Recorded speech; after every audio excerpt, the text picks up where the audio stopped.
नमस्कार, मैं Brajesh Rajput talk time में आपका स्वागत करता हूं। टॉक टाइम का मकसद कुछ ऐसी शख्सियतों को आपके सामने लाना है जिन्होंने अपनी फील्ड में बहुत अच्छा काम किया है। तो आज हमारी जो अतिथि हैं, गेस्ट हैं, वो बहुत खास हैं। वो हैं अंजना यादव।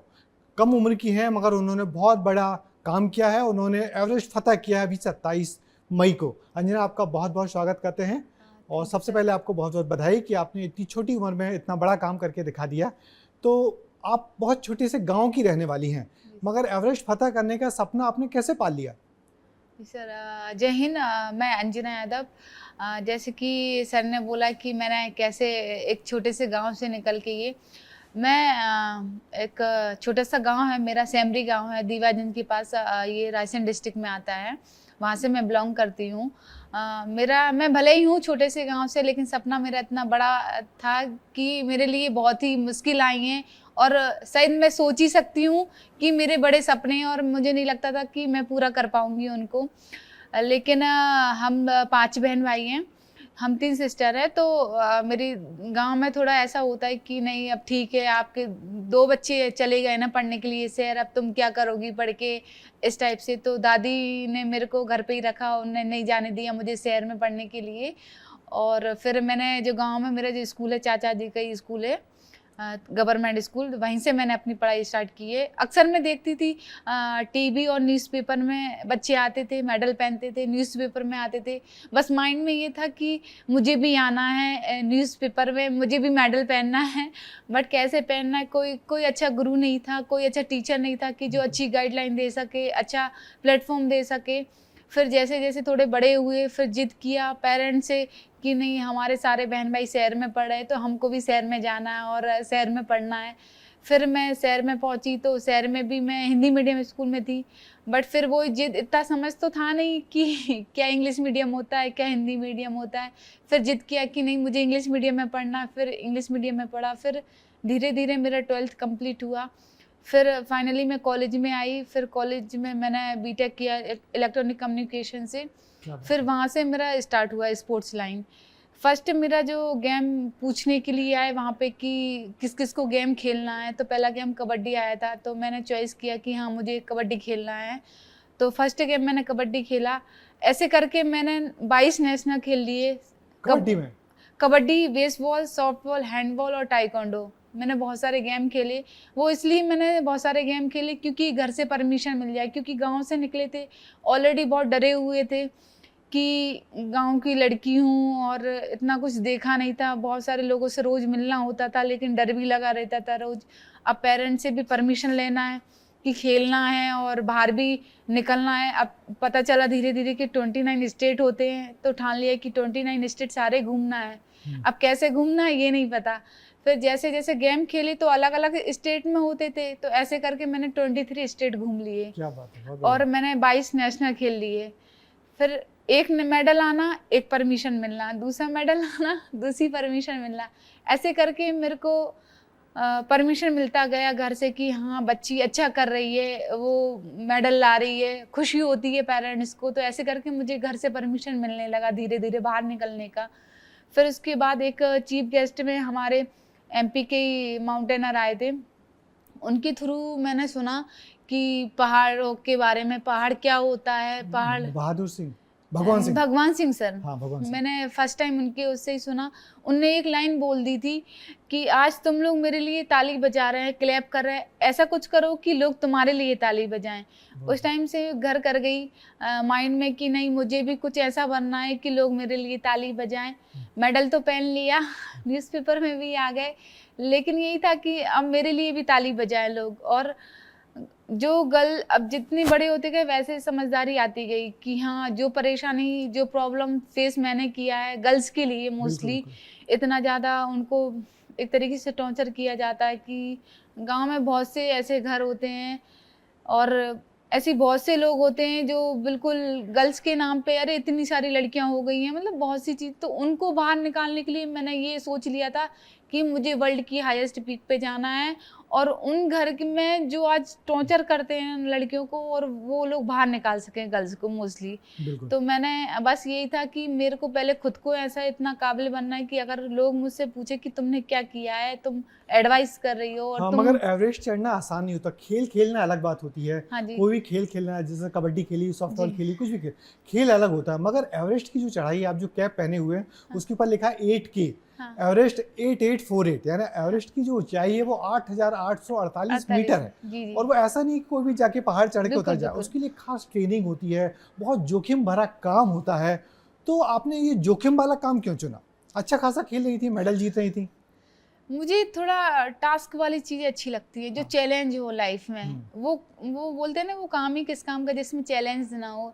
तो मेरे को चैलेंज वाले काम बहुत पसंद है, तो मैंने इसलिए माउंट एवरेस्ट चुना। और वर्ल्ड की वो ही सबसे हाईएस्ट पीक है जिसमें लोग कह सकें कि वो डिफरेंट हैं, वो अलग है। वो बहुत ही गिने चुने लोग कर सकते हैं। इंजीनियर बन सकते हैं लोग, डॉक्टर बन सकते हैं लोग, राजनीति में जा सकते हैं, लेकिन एडवेंचर ऐसी फील्ड है उसको बहुत कम लोग चॉइस करते हैं। और वो बहुत डेंजरस है, डिफरेंट है। लाइफ एक चैलेंज करती है, हर रोज आप में एक खुद में एक चैलेंज आएगा कि आप खुद से लड़ रहे हैं। बिल्कुल। क्योंकि वहां तो आपका कंपटीशन कोई है नहीं, हाँ, किसी वहाँ से तो आप आपका कॉम्पिटिट वहाँ नहीं तो कर आपको सकते। प्रकृति से लड़ना है। वहाँ इतनी हाँ, बर्फीली हवाएं होती हैं। बर्फीली ठंडी हवा, वेदर, नेचर अगर आप नेचर को प्यार करेंगे, नेचर आपको प्यार करेगा। आप उसकी रिस्पेक्ट करेंगे, वो आपको रिस्पेक्ट देगा।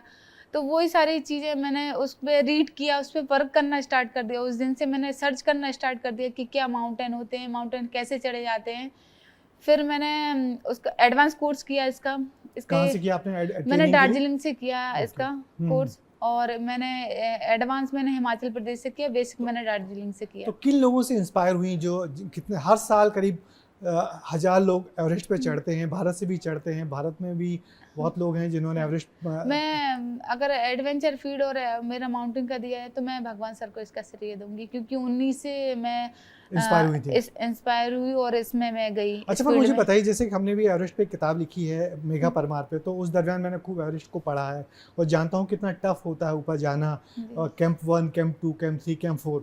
तो उस दरमियान जब आपको नीचे से ऊपर जाना था, माने बेस कैंप से ऊपर तक जाना था, तो सबसे ज़्यादा कठिनाई कहाँ पे हुई है? कहाँ लगा आपको कि अब तो आप चढ़ नहीं पाएंगे? जी, सबसे ज़्यादा कठिनाई तो आपको सबसे पहले तो खुम्बवाइस आ जाता है आपके सामने। जब फर्स्ट कैंप आप जाते हैं, खुम्बवाइस इतना डेंजरस है कि आपको नहीं पता, आपके हर सेकंड में मौत लिखी हुई है। अच्छा। हर कदम में आपके मौत लिखी है, क्योंकि बड़ी बड़ी आइस की वॉल रखी हुई हैं और वो कभी भी हर टाइम मेल्ट होती हैं और वो गिरती रहती हैं और आप कभी भी दब सकते हैं।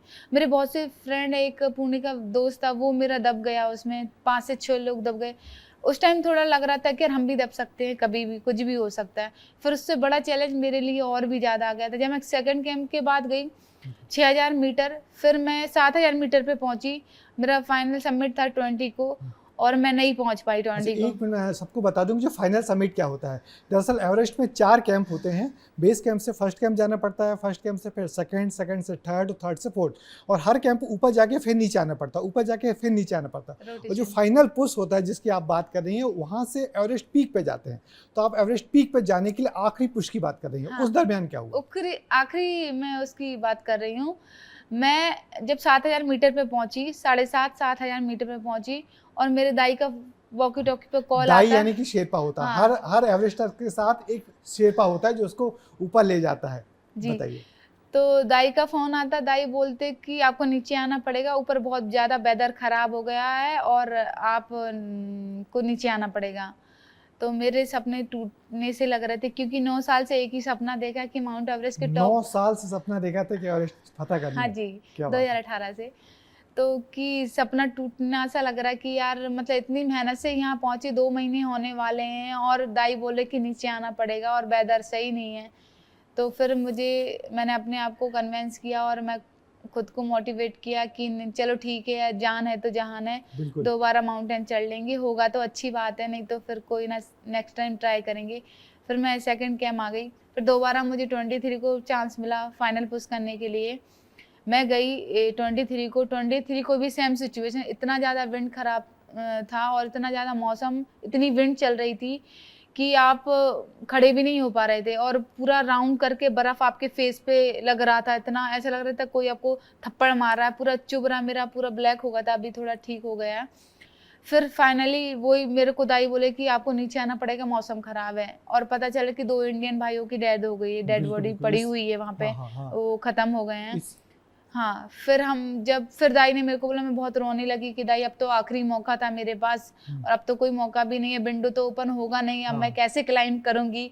तो दाई बोलते, देखो तुम्हें लगता है तुम्हें अपनी जान प्यारी नहीं है, तुम्हें अपना तिरंगा प्यारा है, तो इसलिए तुम जिद कर रही हो। हाँ। मैंने कहा दाई ऐसी बात नहीं है, क्योंकि मैंने एक ही सपना देखा है 9 साल से और मेरा सपने के पास हूँ मैं, कितने उसके इतने पास होने के बाद मैं कैसे नीचे जा सकती हूँ दाई। दाई ने मुझे बहुत समझाया, मैं बहुत रोने लगी। फिर दाई मुझे खींच खींच के नीचे ले आए 3rd कैंप और 2nd कैंप के बीच में। यानी 4th कैंप से फिर आप 2nd कैंप फिर वापस आई? फिर वापस आ गई, क्योंकि ऊपर जाने के लिए विंडो नहीं थी, वेदर ठीक नहीं था। इसलिए। और आखिरी चांस था मेरे पास। मैंने कहा अब तो चला गया, अब तो सपने खत्म सारे, फिर वही माइंड में चल रहा, रोते रोते नीचे आ गए। फिर उसके बाद 3rd कैंप से मैं 2nd कैंप के बीच में वही भाई लोगों की डेड बॉडी पड़ी हुई थी। ऐसा 2 लोग की जान गई है 2 उसमें इंडियन ना? महाराष्ट्र और उनकी, ओके। तो वहाँ पे पड़ी थी। तो उस टाइम पे तो बहुत बेकार लग रहा था, और मतलब मुझे लगा शायद कोई रेस्ट कर रहा है यहाँ पे हाँ। पर पता चला कि नहीं, ये वो इंडियन भाई लोगों की डेड बॉडी पड़ी हुई है। तो बहुत दुख हुआ और मैं इतनी ज्यादा डर गई थी कि नहीं, मेरे साथ भी ये हो तो सकता है। डेड बॉडी देख के डर तो बहुत लगा होगा, हाँ, बिल्कुल डर लगा कि बॉडी मेरा बॉडी खुद की वाइब्रेट कर रही थी। क्योंकि वो सब आपके साथ के लोग वो थे। सब मेरे साथ के लोग और इंडियन लोग, हाँ। और फ्लैग देख के उनके यहाँ पे भी वो जो इंडिया का फ्लैग देखा। इंडिया का फ्लैग लगा हुआ था। तो वो मेरा मतलब मैं हिल नहीं पा रही थी, मैं एक स्टेचू बन गई थी एकदम। मेरे को दाई फिर खींच के मुझे 2nd कैंप ले गए, फिर मेरे को थोड़ा समझाया, फिर मैंने खुद को पुश किया कि नहीं अंजना, ऐसे तू हार नहीं मान सकती, अभी 3 दिन और हैं, 26, 27, 25 और 26, 27, ऐसे तू हार नहीं मान सकती, तूने इतना दिन वेट किया तो थोड़े से दिन की और बात है, बस खुद को पुश किया। मैंने दाई को बोला कि दाई नहीं, मुझे पानी पीना है। मैंने फिर 3-4 बॉटल खुद को रिकवर करने के लिए मैंने बर्फ़ को मेल्ट करवाया और फिर पानी पिया। मैंने मैगी खाई, खुद को फिर से दोबारा स्ट्रॉन्ग बनाए कि नहीं, तुझे फिर अच्छा, से। एक बार और बता दें कि चूंकि उस ऊंचाई पे जाके पानी भी जम जाता है, तो आपका जो पानी है वो बर्फ गला के पीना पड़ता है। हाँ, बर्फ़ को मेल्ट और करके। खाने के लिए क्या होता है? खाने के लिए chocolates, gels, dry fruits, light weight जो होते हैं हाँ, वो तो इसी से हमें- काम चलाना पड़ता है। हाँ, उसी से काम चलाना तो फिर पड़ता आप 2nd कैंप पे आ गए। है। हाँ, मैं 2nd कैंप पे आई, फिर मैंने खुद को दोबारा तैयार किया, क्योंकि जब हम 7000 मीटर पे एक बार जाते हैं ना, एक फर्स्ट रोटेशन में आपकी पूरी बॉडी खत्म हो जाती है, और बिल्कुल। मुझे 3-3 बार जाना पड़ा। तो ऑलरेडी मैं मेंटली तो इतना ज़्यादा स्ट्रॉन्ग होके गई थी, यहाँ से ही अपना खुद का प्रिपरेशन किया, क्योंकि मैंने 20 केजी का बैग लेके 42-43 किलोमीटर मैं रनिंग करती थी रोज। ऐसा भोपाल का कोई सी गली नहीं है जहाँ मैंने रनिंग नहीं की क्या है। बात है। अपने गाँव में जाती थी तो गाँव में, अपने ससुराल में जाती थी तो ससुराल में, ऐसा कोई मतलब बस मुझे 4 बजे से 10 बजे तक मुझे अपना प्रैक्टिस का टाइम चाहिए और मैं करती थी। हर रोज पर डे का था मेरा कि 20 केजी का बैग लेके मुझे दौड़ना है।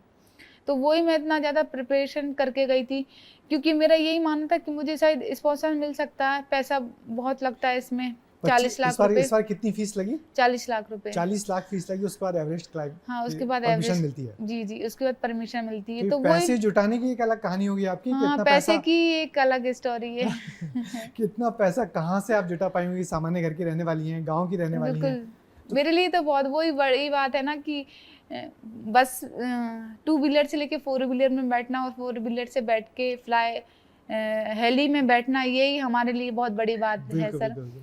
बट धीरे जब गॉड आपके साथ है और आपके सपने बड़े हैं ना, तो सारी चीजें होने लगती हैं धीरे धीरे। आप एक कदम बढ़ाइए, ऑटोमेटिक 2 कदम आपके साथ जुड़ जाते हैं। बिल्कुल। और वहाँ तो कहा जाता है कि कदम भी 1000 किलो के हो जाते हैं उस बर्फ में पैर रख हाँ के जी, चढ़ना, ऊपर जी, जी। चढ़ना, कुल्हाड़ी लगाना, बस क्लाइंब करना।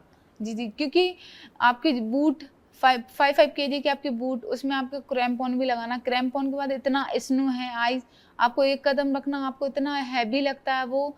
फिर आपको वो बूट पहनना रोज पर डे, आपको वो वॉशरूम पहन के जाना, आपको इतना मतलब वो सबसे बड़ा टफ काम है बूट पहनना। आपको बार-बार यहाँ तक बूट पहनना, उसको बार-बार इतनी टाइट आसानी पकड़। से तो पहना जाता नहीं है जी, उसको। जी। तो वो सब बहुत, और आइस एक्स आपको फिर आइस में करना, फिर आपको जुमार चलाना है। हाँ। आपके दोनों हैंड बहुत स्ट्रांग होना चाहिए, आपके लेग्स स्ट्रांग होना चाहिए, मेंटली आप बहुत स्ट्रांग बिल्कुल। होना चाहिए। तो मुझे ये बताइए कि जब आप लास्ट पुश पे आपके लिए जब विंडो खुली और आप जब गईं, तो वो क्या नज़ारा था?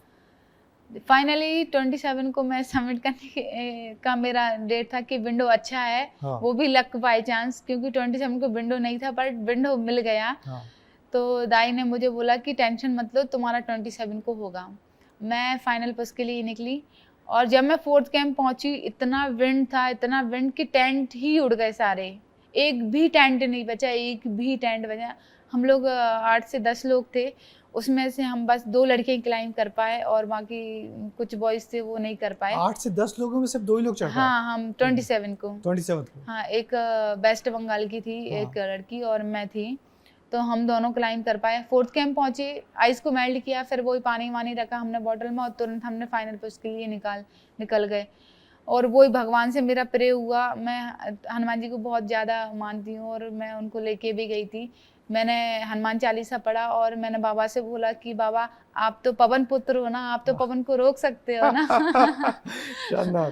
तो सच में ये चमत्कार हुआ और बाबा ने पवन रोक दी, मतलब हवा रुक गई एकदम। बिल्कुल, जो वो हवा जो 200-300 किलोमीटर प्रति घंटे की रफ्तार से चल रही थी, वो हवा रुक गई और टेंट तो थे ही नहीं। हाँ। कि हम थोड़े 1-2 घंटे रेस्ट कर ले, पर कुछ नहीं मिला। हम डायरेक्ट फाइनल पुश के लिए निकल गए 7-8 बजे नाइट में।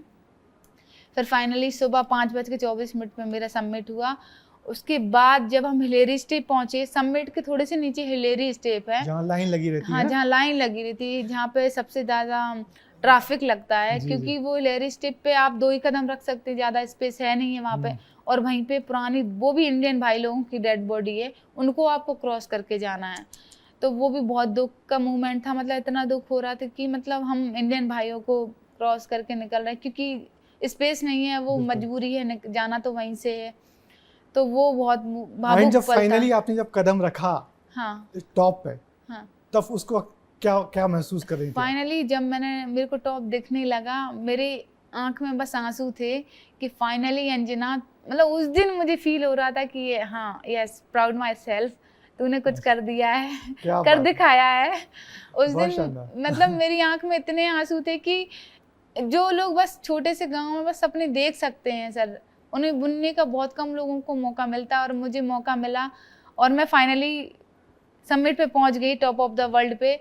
मेरी आंख में बस आंसू थे कि हाँ, 9 साल बाद तेरा सपना पूरा हुआ है। और मैं इतनी खुश थी, इतनी खुश, चारों तरफ इतना सुंदर व्यू, सूर्य उदय हो रहा है, इतनी सुंदर सुंदर किरणें निकल रही, येलो कलर, ब्लू कलर, वो अलग ही उस दिन फील हो रहा था कि हाँ, वाकई में मैं आज ऊपर हूँ, टॉप ऑफ द वर्ल्ड है। हाँ जी, आज मैं ऊपर, आसमान नीचे। हाँ जी। और क्लाउड इतने नीचे सारे, तो मतलब वो ऐसा होता है कि शायद मैं उसको एक्सप्लेन नहीं कर पा रही। अच्छा, जो लोग, जैसे हम सब लोग तो कभी जा ही नहीं सकते, मगर आप जो गई हो, खुश नसीब हो, जो उतनी दुनिया की सबसे ऊंचाई से आपने पूरी दुनिया को देखा। तो मैं सबसे पूछता हूँ, भगवान सिंह से मैंने पूछा था, मेघा परमार से पूछा था, एक और अपनी जो हैं उनसे पूछा था, तो वहाँ से दुनिया दिखती कैसे है? क्या दुनिया गोल दिखती है? हाँ, वाकई में दुनिया गोल दिखती है। इतने छोटे छोटे माउंटेन, पूरा आसमान आपको ब्लू कलर का दिखाई देगा, नीचे छोटे छोटे इतने सुंदर सुंदर माउंटेन आपको दिखाई देंगे। हाँ, और पूरा आइस, नीचे छोटे छोटे आइस के छोटे ब्लू कलर, स्काई कलर, वो अलग ही एक सतरंगी दुनिया है। मतलब इतनी सुंदर आपको वो व्यू दिखेगा कि वो बस आपकी आंखों में बसा हुआ है। तो वहाँ पहुँच के सबसे पहले आपने किसको याद किया? मैंने सबसे पहले भारत माता को याद किया। क्या बात है, बहुत शानदार। हाँ, क्योंकि मेरे मुंह अक्सर मेरे मुख से एक ही चीज निकलती, भारत माता की जय, जय हिंद, जय भारत। तो वही मैंने की भारत माता की जय, तो मेरा दाई भी बोलने लगा भारत माता की जय।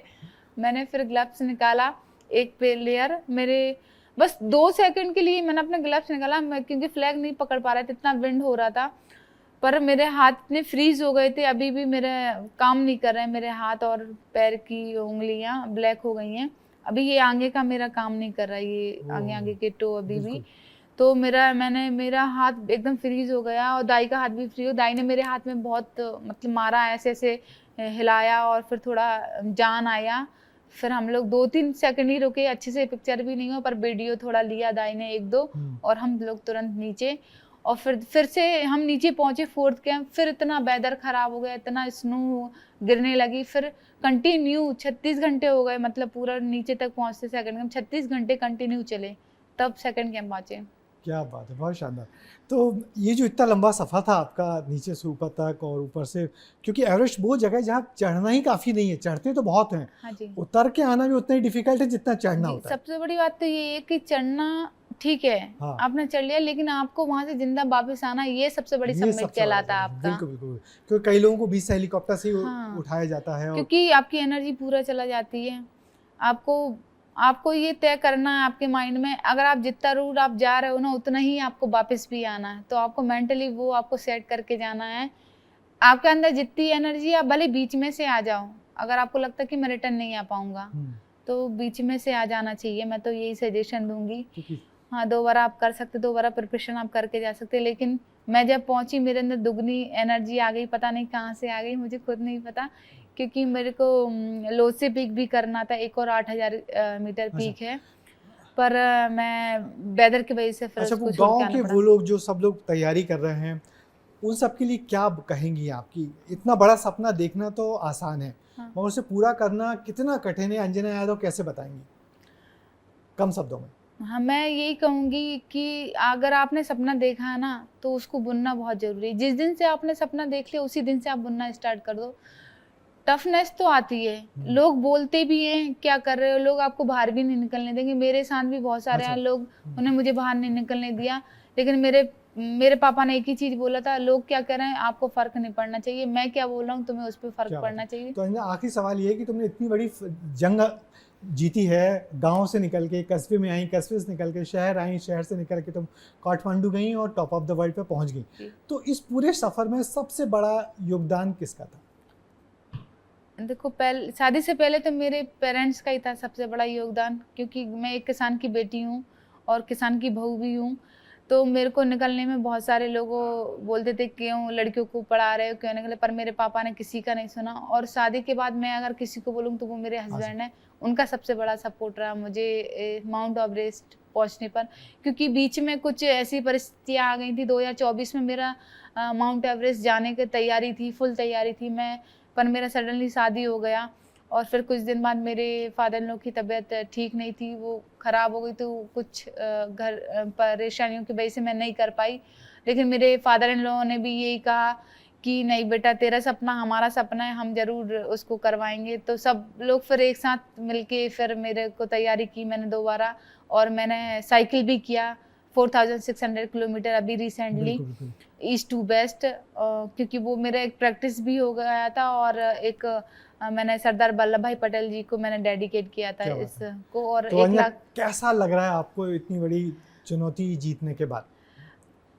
अगर सपना पूरा हो गया तो उससे बड़ी खुशी किसी कुछ भी नहीं हो सकती लाइफ में, तो चलिए। मुझे बहुत अच्छा लग रहा है चलिए सर। अंजना, आपको बहुत बहुत शुक्रिया, बहुत बहुत बधाई, और आपने जो इतनी बड़ी फतह हासिल की और बता दिया कि सिर्फ फिजिकली फिट नहीं होना चाहिए, मेंटली फिट हो, जी, तब कहीं मेंटली। जाके बड़े बड़े सपने पूरे होते हैं। और आपका सपना तो फिर वो था कि आपने एक छोटे से गांव से निकल के जो बड़ा सपना देखा उसे पूरा किया, उसके लिए आप निश्चित ही बधाई के पात्र हैं, और इंस्पिरेशन है बहुत से कई लोगों के लिए, गांव के लोगों के लिए और शहर के लोगों, खासकर लड़कियों के लिए, क्योंकि लड़कियों का संघर्ष अपने आप में लड़कों के संघर्ष से कई गुना ज़्यादा जी होता है। बिल्कुल, मेरा सपना इसलिए था कि सर मेरे को गांव की लड़कियों को बाहर निकालना, बिल्कुल। और मेरा जो मैंने जो राइड जो पूरी है, ये मैंने ऑपरेशन सिंदूर को नहीं डेडिकेट नहीं, चलिए, किया है। आपने बहुत सब कुछ समझा, तो जी। आप यहाँ ही, आपका बहुत बहुत शुक्रिया, और आइंदा आगे भी आप ऐसे ही कुछ लगातार करती रहें। आपको आपकी ज़िंदगी के लिए बहुत बहुत शुभकामनाएं, हमेशा ऐसे आगे बढ़ें और ऐसे लोगों को इंस्पायर करते रहें। जी। धन्यवाद आपका। Okay, thank you sir, thank you तो आपकी ये थी टीम को अंजना और यादव, जिन्होंने गांव से निकलकर एवरेस्ट फतह किया है, और बहुत लोगों की इंस्पिरेशन है, बहुत लोगों की प्रेरणा है। अगली दफ़ा